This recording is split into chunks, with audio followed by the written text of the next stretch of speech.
Hello and welcome to another episode of Tales from a Professional Nerd. My name is Bryan Steele. I will be your nerd today and any other day that you watch one of these crazy shows. Or check me out on TikTok or the Instagram, not that I do much gramming, or Facebook, or anything else that I might put my silly little moniker on. Alright, so, week in Bryan. It's been a good week. It's been a pretty good week. All things considered, I have reached, as of this morning, I'm just shy of rounding the 55-pound mark as far as weight lost, which is fantastic. We got a pile of snow, not that you can see, but so this kind of white shine that you're getting out of my window here is not from the sun. It's straight up snow shine. We got quite a bit of snow yesterday, and it's still kind of coming down. So here in Indiana, buried in snow. Yay! Later today, I got to make sure that I go ahead and get. I have got to get out of my house at least long enough to get some food for my lizard and my dogs. I was not expecting necessarily to get snowed in. We're not snowed in. Like this is a good snow. It's a healthy snow. Let's see what else. We did not have our normal Waking Realms, the where I'm the cat monk superhero. We didn't have that game last Friday because our dungeon master for that game was not feeling terribly well, so we took the night off. Although we did have our Curse of Strahd game last night, and I may have mentioned the last time we played, we ended in a precarious, oh dear gods, we are probably all going to die situation, especially myself. To the point where I actually talked to the DM before the game started and was like, hey, like a couple days ago, and was like, hey, do you want me to go ahead and make another character just in case, and like let you know what I'm gonna play, so that way if you have to write me back in, you kind of know what I'm gonna make. So I went ahead and made another character, got ready. I was prepared. I didn't want to lose Sir Racklin, but I was prepared to have that happen, and I ended up living by the sheer just weight of dice rolls. The other people, we were kind of separated. They were fighting this giant amber golem, and I was fighting off a bunch of like these like tribal barbarians with like this chieftain leader woman, like a warrior woman. And a direwolf all at the same time. I did have the bard's help, which was really super useful. Well-timed hypnotic pattern bard.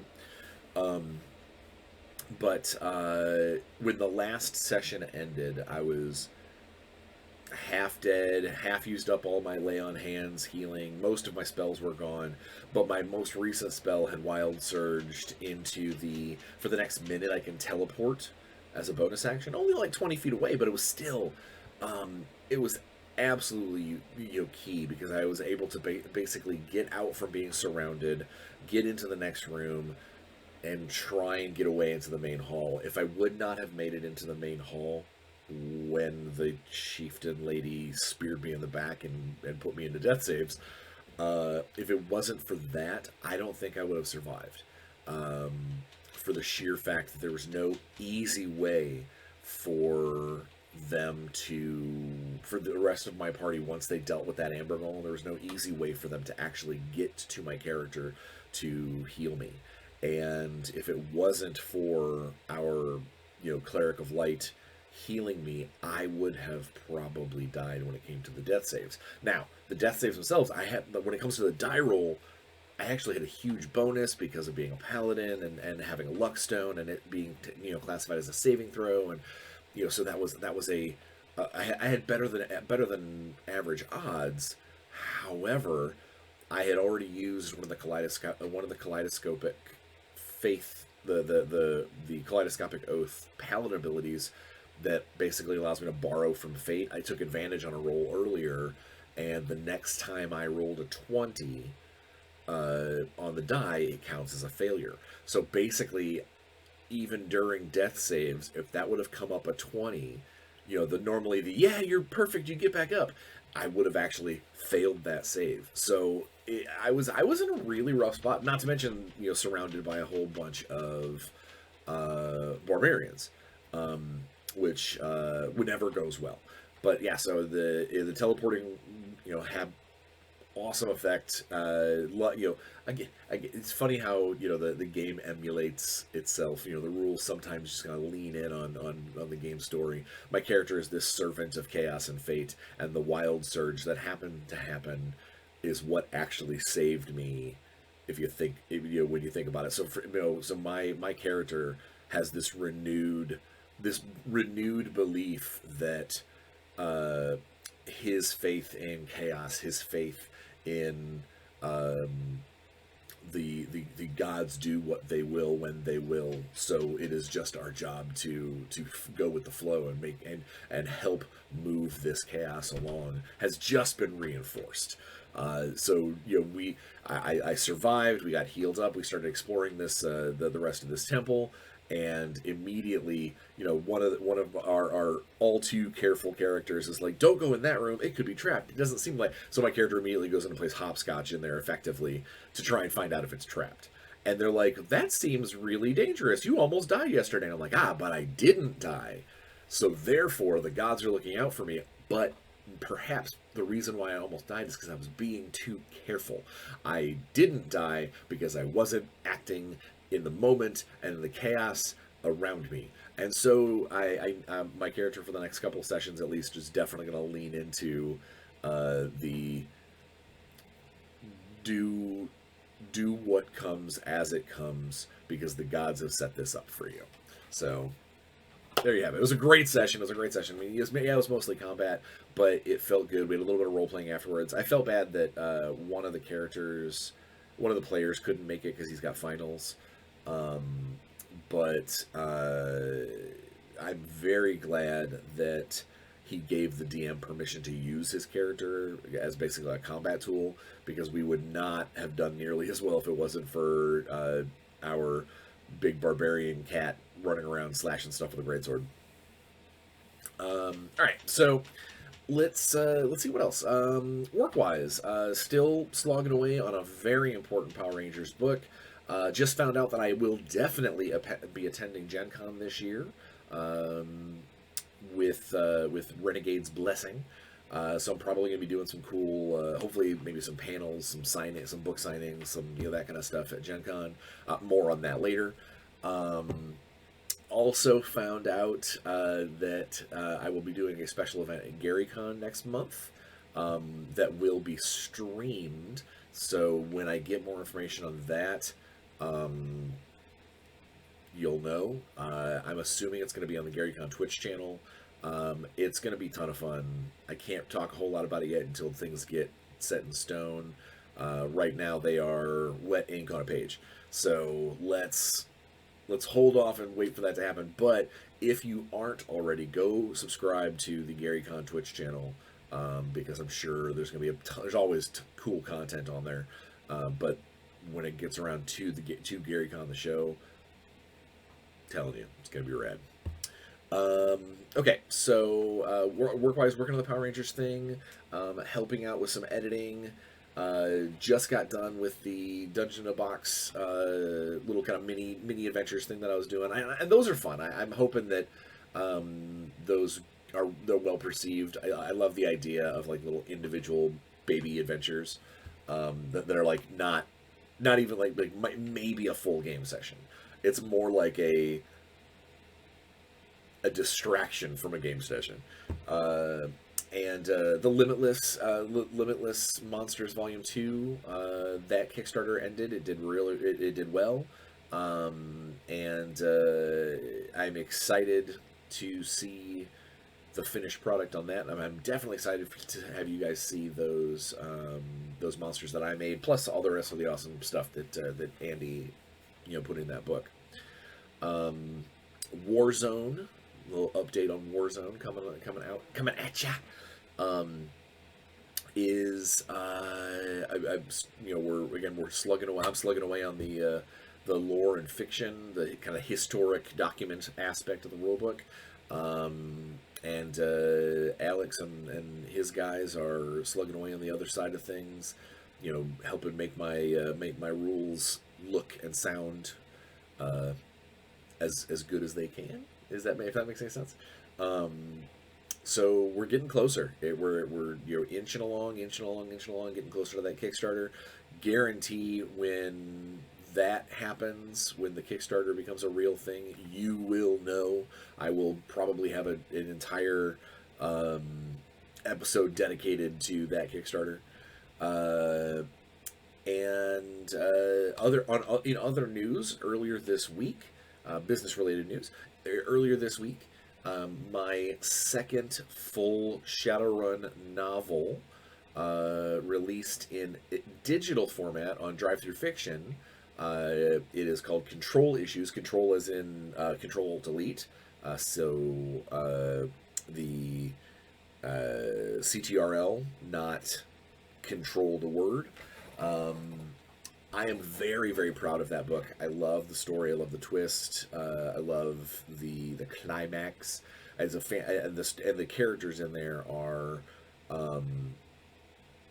some of my. I really, really enjoy that book. It came together really well.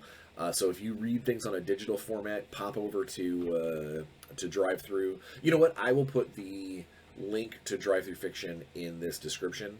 I know that it's going to be available in hardcover, hard copy. Please ignore that sound. My dog is right outside the door scratching himself like a fiend, so his claws are whacking on the floor. So if you can hear that clicking sound, it's not your computer, it's not my camera, it's my dog.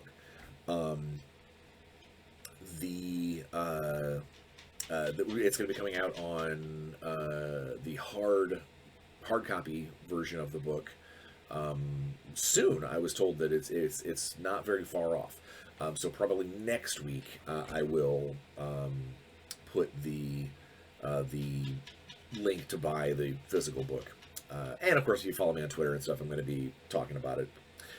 But yeah, I'm super excited about that. And if you happen to buy it from Amazon Books, when that becomes available, please leave a review. That always helps other people, look into getting the book. Obviously, read the book first. Don't just fanboy unless you want to.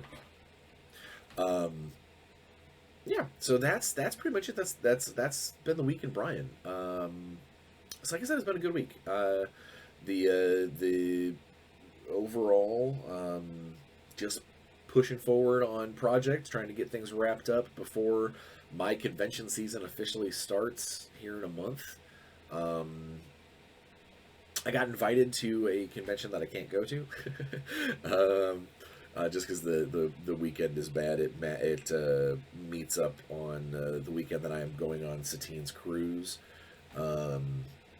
So, it is what it is.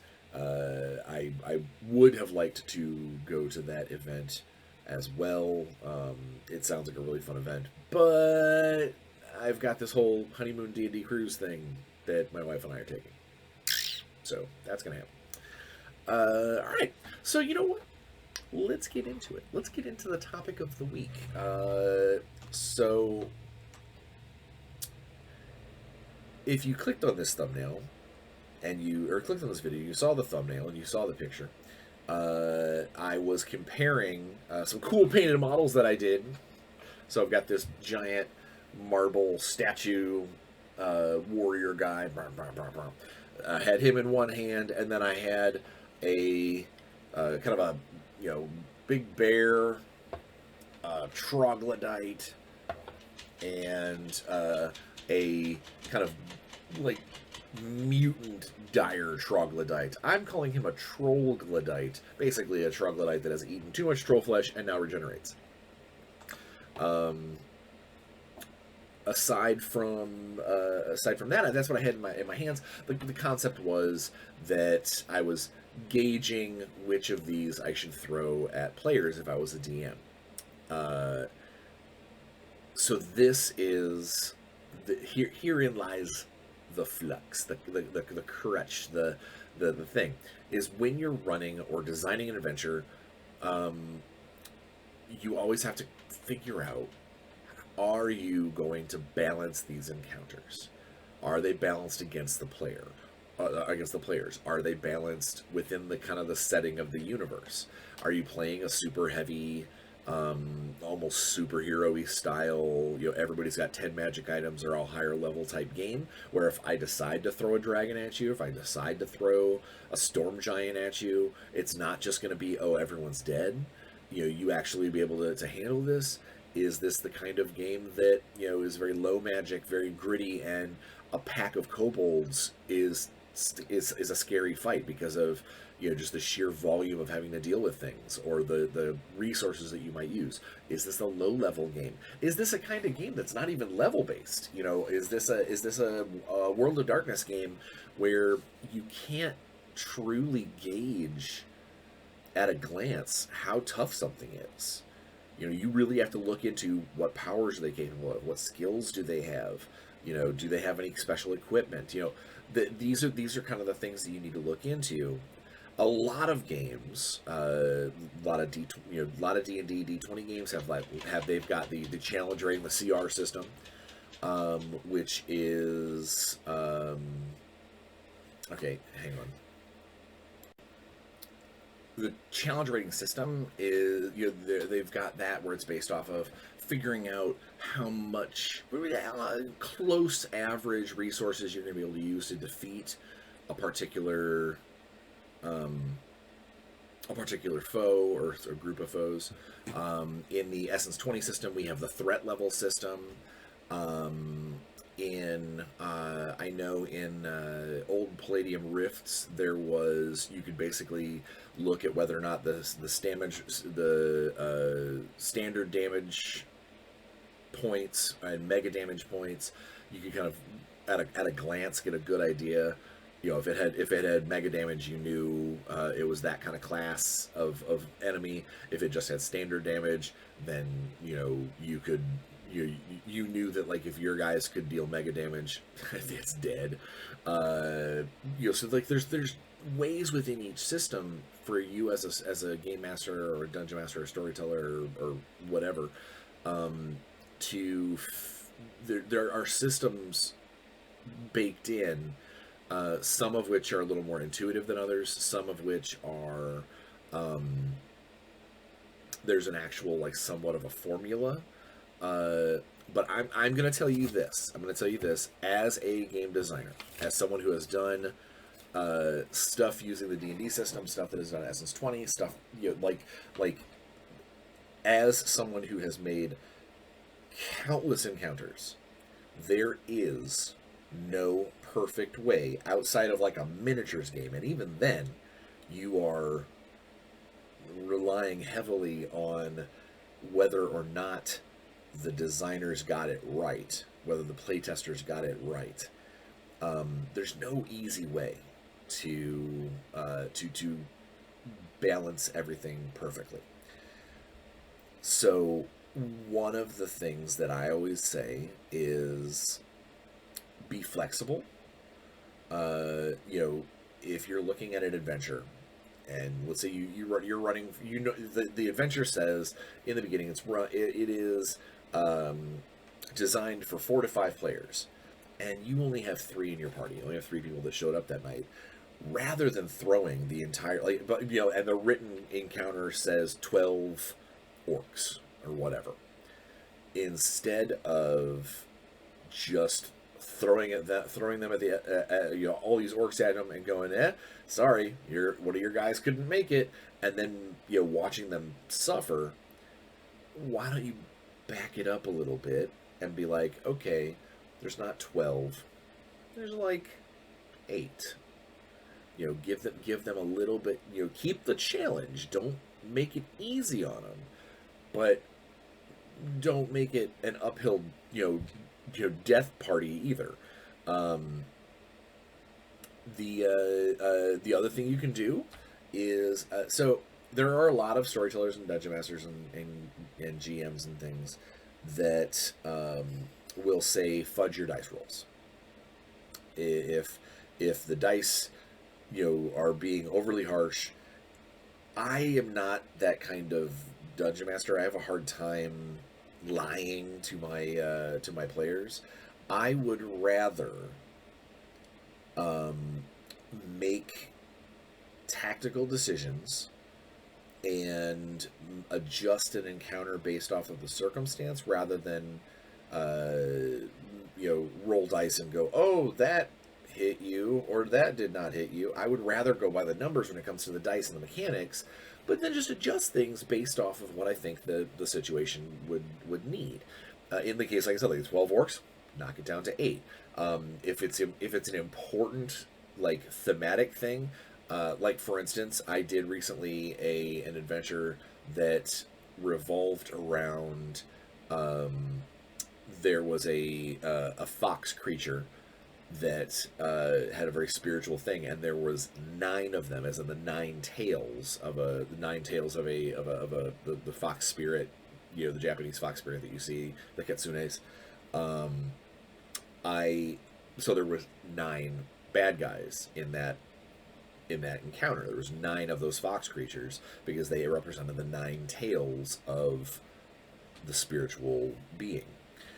I couldn't really reduce that number if the player couldn't show up or if the party was not, doing well. So what I might do in that case is, instead of giving all of them the full 44 hit points or the full amount of their hit points, I might give them all 30. The theme stays the same.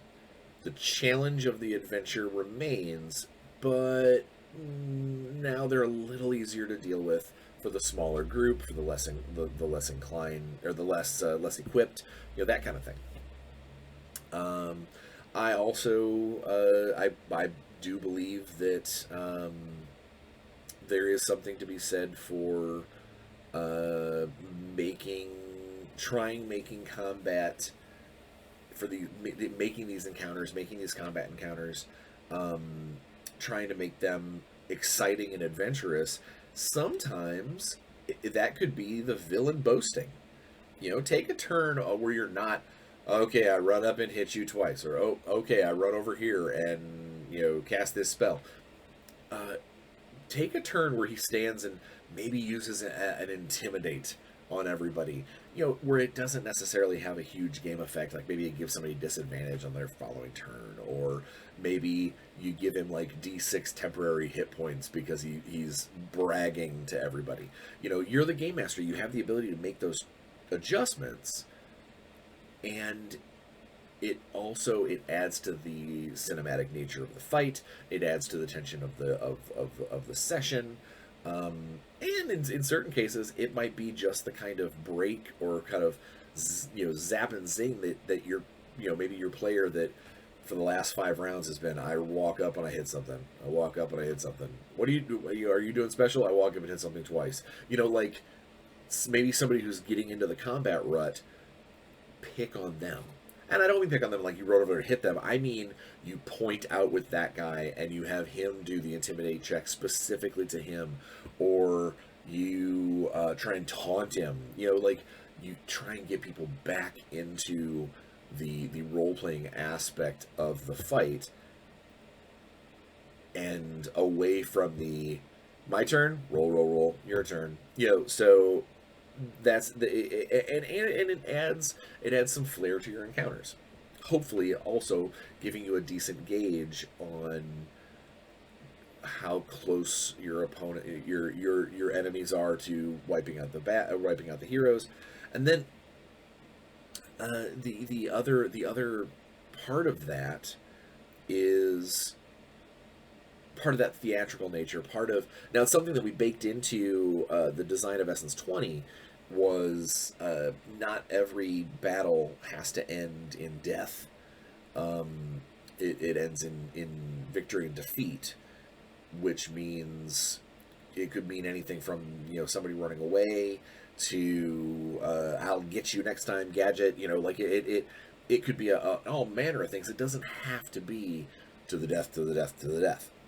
And that goes both ways. This is also something you can totally do in a D&D game. Barring something weird like, oh, well, I dropped a super up jump sorcerer's fireball in the middle of the group. It's kind of hard to say this fireball knocked everybody out. Or if someone takes a bazillion points of damage and goes, am I all right? They're probably a corpse. Because it's that kind of game, or it's that kind of design of the game. You have to kind of go out of your way to specifically say that they don't die, or nickel and dime them to death until they get to 0, and then let's say in an encounter, if you don't want, like, if you're like, man, that was a really lucky crit, that guy, he should not be in death saves, and you're fighting like a sentient. Let's go to the orcs. Let's go to the tribe of orcs. Let's say the dice go really well in the GM's favor, and one of the characters gets, is down in a death saves. If you have the opportunity, you have a free chance with one of the orcs, have the orc run over and stabilize him. The players will be like, what the heck? What's going on? And then, on their following turns, have that orc trying to drag the prisoner away. There are 1,000 different reasons why that, maybe even at that moment, you might not know exactly why. Like, maybe you just were like, no, I don't want to murder a character in this sort of non-big deal scenario, but they still need to, they need to maintain that, hey, you guys, he got knocked out. I need to maintain that emphasis. But there's nothing that says that you can't go ahead and try and take him prisoner. And then between sessions, when you figure out, like, let's say he does get that you do take him prisoner. Let's say you take the entire party prisoner. Like, instead of a TPK, everybody got stabilized and stolen. And so now their next session is they wake up in the village. They wake up tied to the altars. They wake up ready for ready to be sacrificed to the evil orc gods or whatever. It doesn't have to be, oh, I guess our game is over, or let's all make new characters. It can be the encounter, even if it is balanced and challenging and the dice go badly, it can still turn out the right way. That's enough about combat encounters. I don't want to, because there is also two different kinds of encounters. Not all encounters are combat encounters. Some encounters are social encounters, or encounters with traps, or environmental. I guess traps and environmental encounters are kind of the same thing. So these also need to be balanced for your group, and this is something that I think a lot of game masters forget. I actually had a conversation with somebody recently, because they are remarkably good as a person, as a human being. Hello, they are remarkably good at puzzles and like puzzle games and word associations and things like that. They're particularly good at those, and there is something to be said for sitting down at a table to play your role-playing game, and that someone putting a puzzle in front of you, and because you as a player are an extremely smart individual, or maybe you have a knack for puzzles, that you figure it out like that, but your character might not. There's nothing wrong with having a scenario or a riddle or something like that a player can solve, but their character might not be able to do so quite as easy. There's nothing wrong with rewarding the player for being smart or whatnot. But what you don't want to do is forget the fact that you are in fact playing a game with rules. And the last thing you want to do is, if that puzzle, let's say, is just a little too hard for everybody as a person, to not also have a way for the characters to figure out how to get through it. Whether it is skill checks, whether it is magic items. It can be frustrating as a designer when you build this elaborate super puzzle lock system. They get the poem right, all of these things, and you get up there and the player, the wizard goes, all right, I cast knock spell, it opens that door. You're right, it does. Hell, or one of your players has the chime of opening and goes, boom, sorry puzzle, we're through this door. You can, as a game master, always choose to figure out ways around that. If you know your players have knock, you have multiple doors, or the door counts as 3 different openings. Like the first lock opens, falls off, there's a second lock. There are things you can do if you know your players have this capability to try and lean them into, hey, please solve the puzzle. Or you make the puzzle into something that's not just openable. Like maybe it is a pattern that shifting tiles and things they got to figure out to create the teleport circle that matches to the teleport circle in the next room if you're in a high magic scenario or something along those lines. Like you can find ways to make it so it is harder, or rather that it's not just easily solved by magic. But then you have to remember that it also could be easily solved by... I'm going to give you an example. In a Shadowrun game that I played in years ago, I was playing my homeless Avenger Minotaur named Toro. And we're in the slums where we went on a mission where there was this like data bank that we had to get into in this corporate sponsored safe room. And so it's effectively like a shanty town almost. We get into this old dilapidated apartment building, and our hacker immediately knows where the room is because, well, this whole place is falling apart except for one room up there that's filled with technology. All the signals are coming in there. There's black ice watching it. So we go up there, and the security door is this, blast proof, cut proof. You gotta hack it and pick it, style, super door. And we're having a real hard time with it. So I basically said, well, this apartment building sucks. Can I just walk down like 5-7 feet and run through the wall? And the storyteller, the game master at the time, was like, I mean, you can try.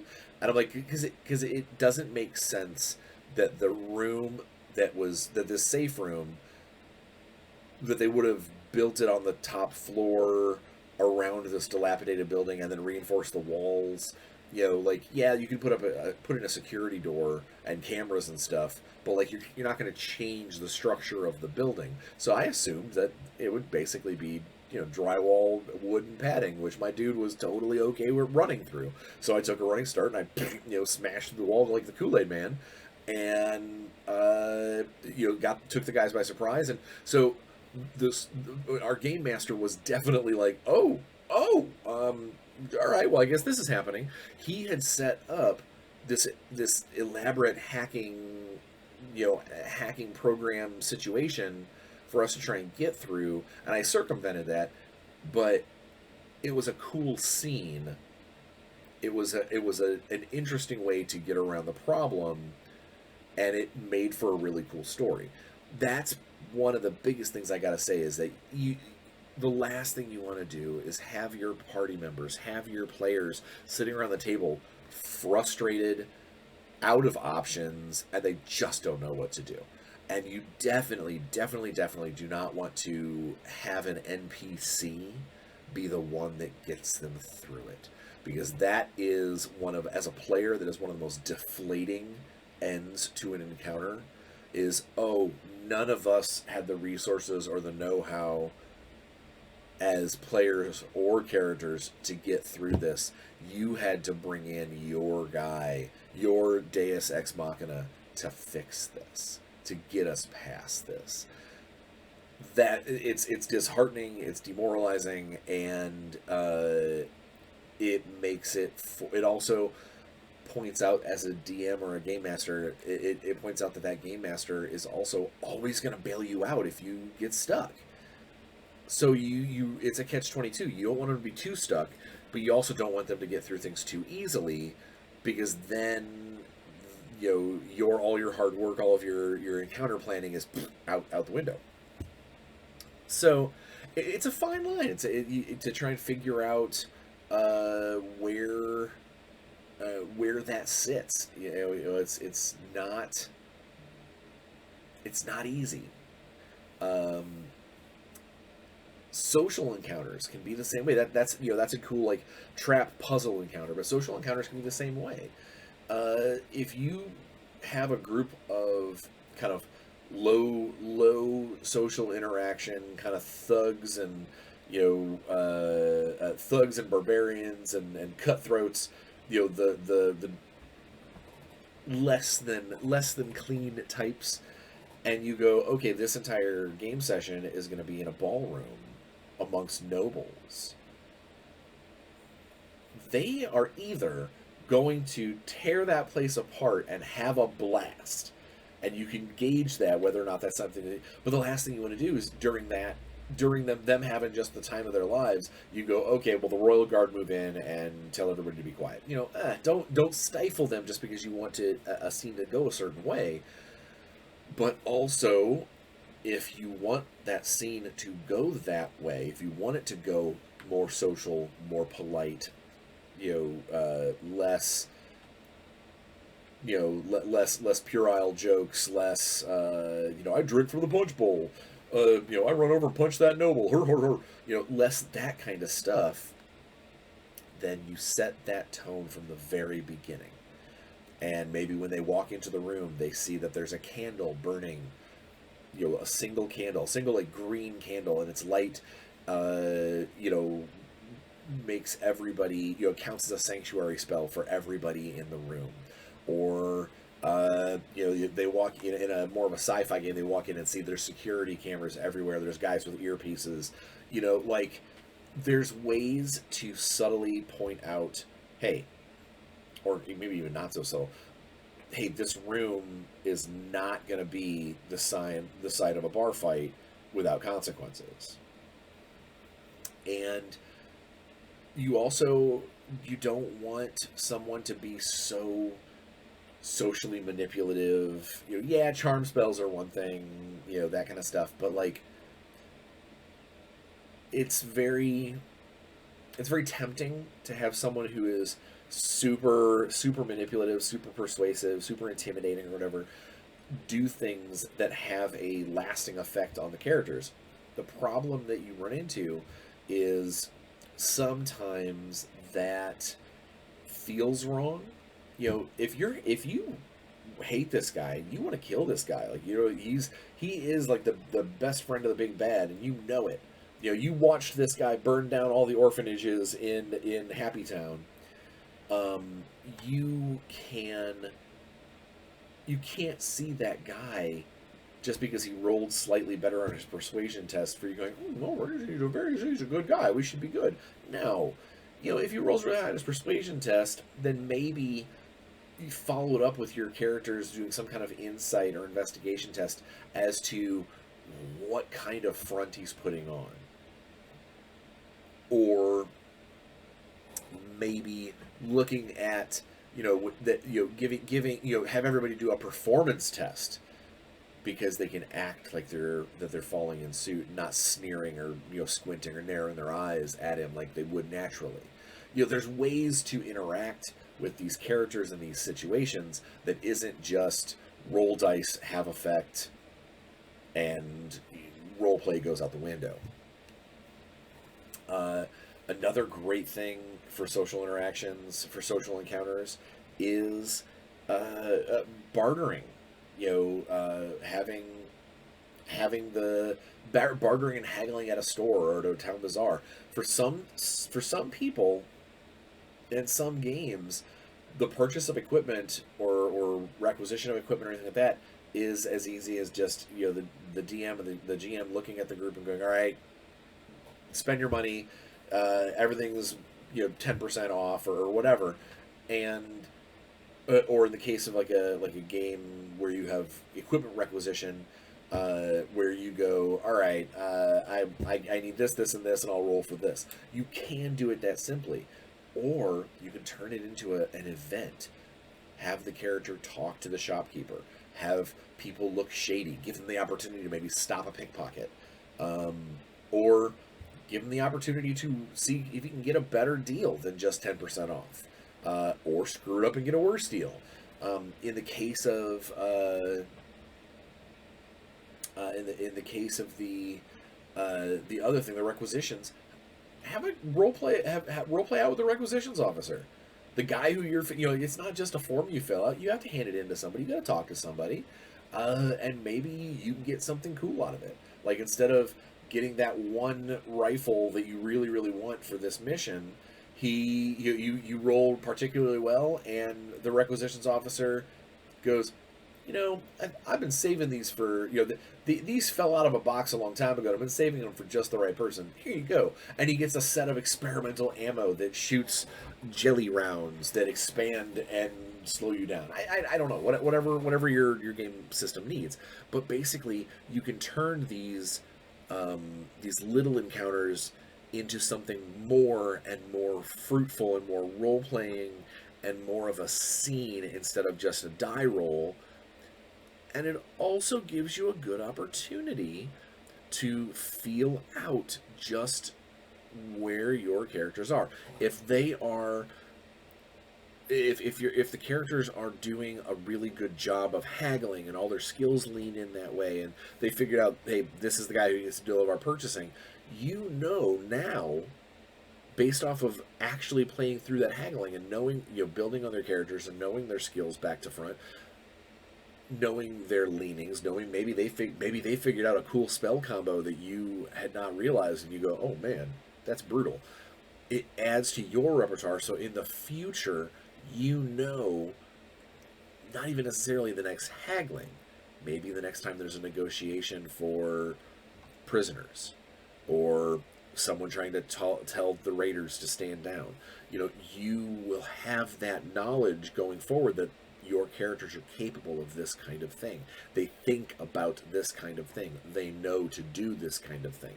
So you can then go into your encounters when you're building them armed with the knowledge that that this party knows to do this. That character knows how to do this, and either maybe if it's an ironclad scenario that you really need to go a certain way, you can set up new protections for it.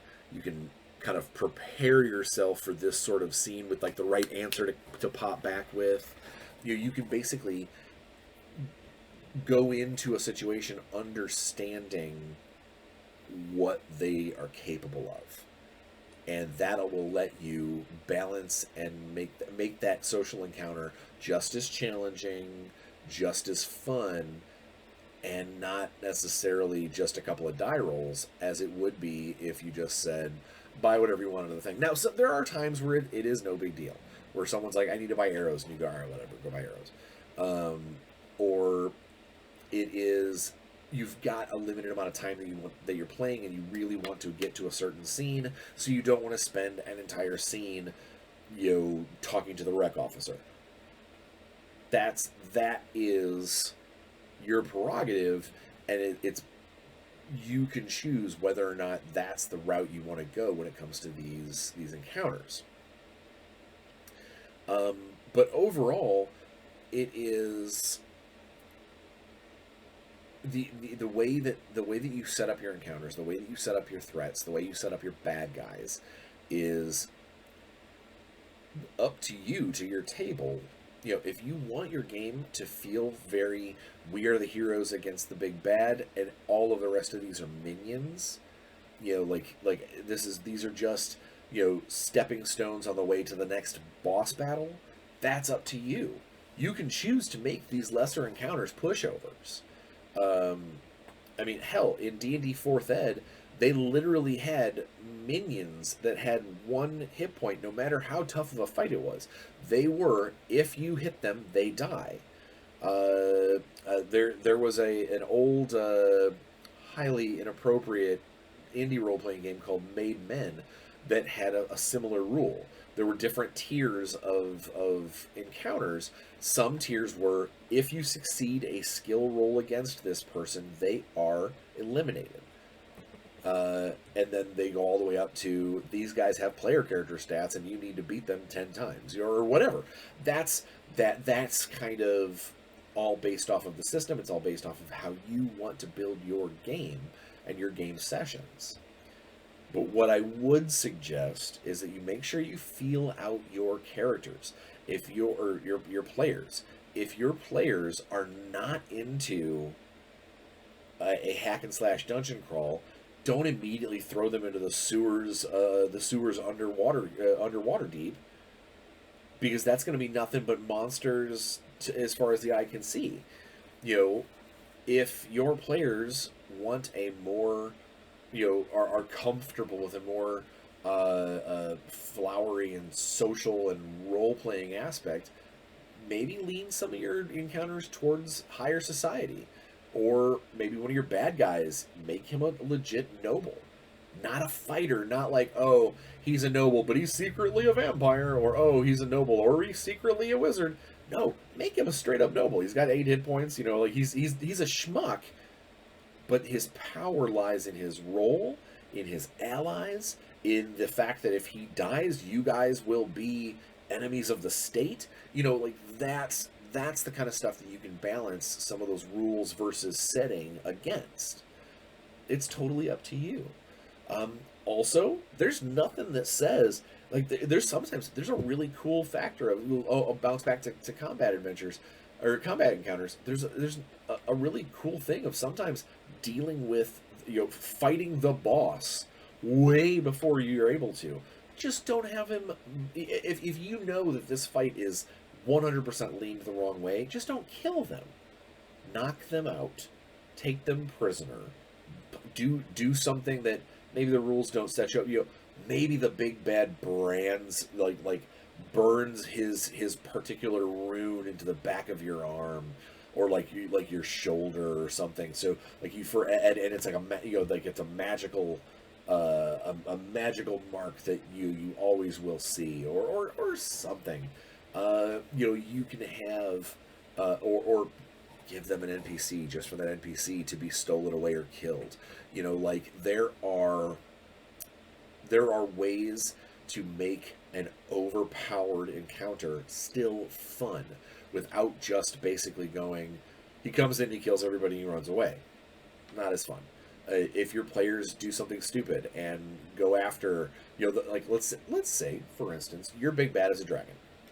It's a typical Dungeons and Dragons thing. Your big bad is a dragon. I had a big one at that. And the dragon lands and starts his monologue and starts to tell you tiny little ants, that he's taking over control of his kingdom. He has already burned the king to a crisp. He is now the king, and you guys have a month to forge him his, 2,000-pound gold crown to wear on his head. Whatever. And then the player character is attacking. You don't have to respond with violence. You don't have to respond with, all right, fine, you're murdered then. Bleh.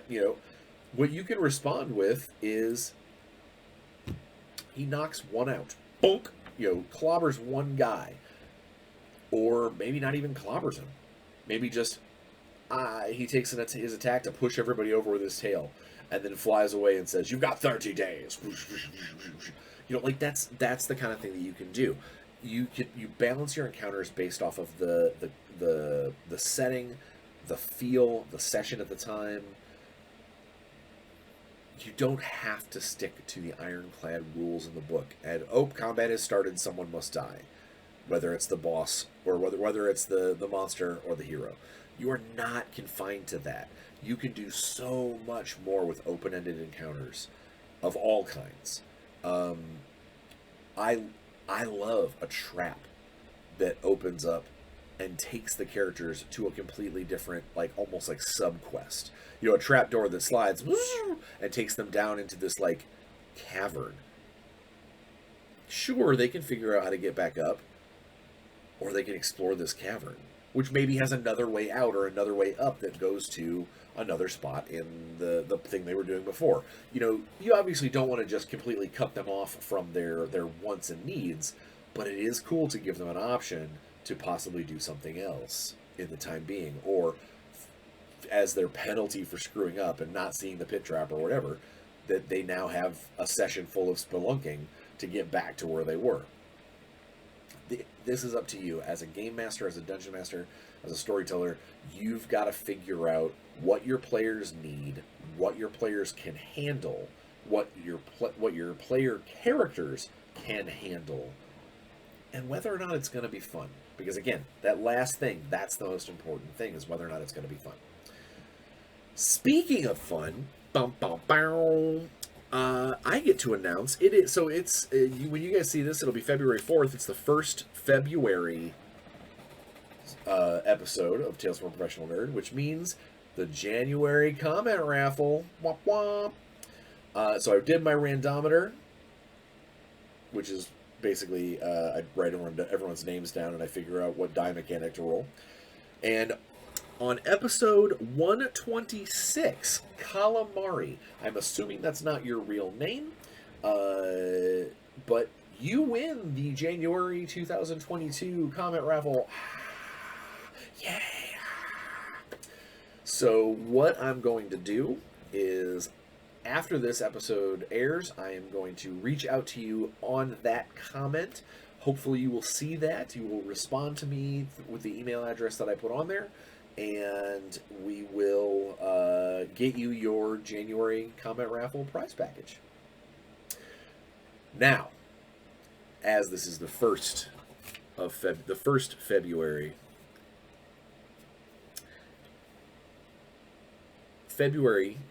over Renegade Games is Power Rangers month.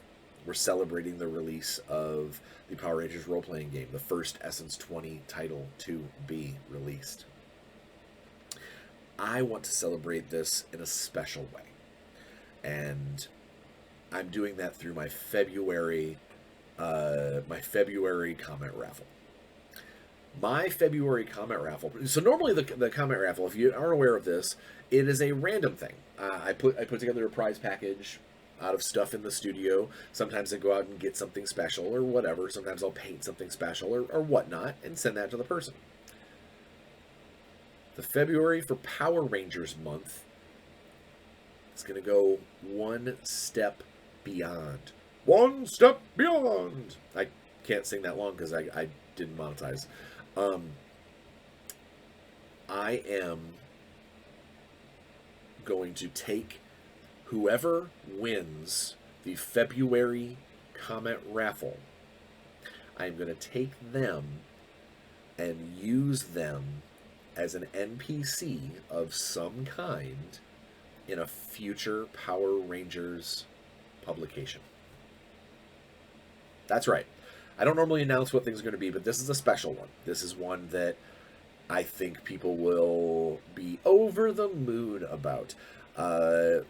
Basically, what it'll be is when I do an adventure, when I do some kind of NPC, I will use an approximation of your name, because obviously, you know, Hasbro is not going to want us to legitimately steal your name. And it's not going to necessarily be you as a person, but I'm going to try and make it as close as I can to give you something cool to look at in the future when that product comes out, that you can go check it out. This is I'm in this book as an NPC. Now, it obviously, you know, based off of editors, based off of, you know, Hasbro, based off of, you know, my bosses, The degree of importance that NPC could play, who knows? It could be anything. But I that is going to be the February comment the February comment raffle winner gets to be emulated as an NPC in a future Power Rangers publication. So there you have it. Hope everybody's happy about that. Congratulations against Calamari. Congratulations again, Calamari, and I just really want you guys to be, be safe. Have a good have a good time out there. Wear a mask. Get vaccinated if you can. Get boosted if you have the ability. Um, be safe. Let's go out there and have some fun. But more importantly, play some games. We'll see you next week.